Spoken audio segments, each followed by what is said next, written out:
মালতীপুর বিধানসভা এলাকায় যোগাযোগ ব্যবস্থার মানোন্নয়নে বড়সড় পদক্ষেপ নিলেন বিধায়ক আব্দুর রহিম বক্সী। শনিবার প্রায় 9 কোটি টাকা ব্যয়ে 5টি গুরুত্বপূর্ণ পাকা রাস্তা শিলান্যাস করলেন তিনি।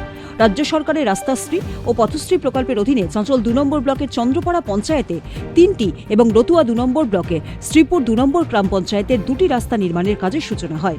2 কোটি টাকার ব্যয়ে বলরামপুর, গোয়ালপুর, খানপুর, পলাশ বেনোয় দীর্ঘ পাকা রাস্তা তৈরি হতে চলেছে।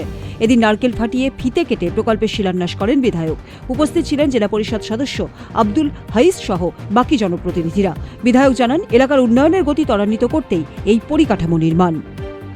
রাস্তাগুলো না থাকলে মানুষের জীবনের গতি আসে না, সে রাস্তাগুলো দ্রুত গতিতে তিনি করার চেষ্টা করছেন। পথশ্রী 4 চলছে, এখন 1, 2, 3 কমপ্লিট হয়েছে, 4 চলছে। সেখানে পরে যে বাকি রাস্তাগুলো ছিল প্রায় আমরা শেষের দিকে নিয়ে চলে এসেছি। সোনাক্ষী, মশলা কোথায়?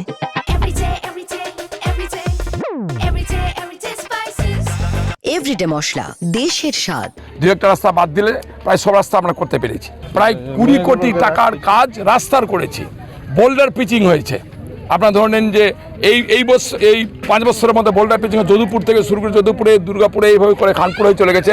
নদীর ধার বোল্ডার পিচিং হয়েছে। কিছু কাজ বাকি আছে বোল্ডারের, সেটা আমরা তাড়াতাড়ি করে দিব। অসংখ্য কাজ হয়েছে, সেই কারণে আমরা মাননীয় মুখ্যমন্ত্রীকে আন্তরিক ধন্যবাদ জানাচ্ছি। কিন্তু কেন্দ্রে থাকা মানুষ মারা, খুনি, সাম্প্রদায়িক মানসিকতা সম্পন্ন, ধর্মের নামে বিভেদন সৃষ্টিকারী একটা সরকার, যা মোদি নামে চলছে বিজেপির নেতৃত্বে, সেই সরকার বাংলার মানুষের গলা টিপে হত্যা করতে চায়।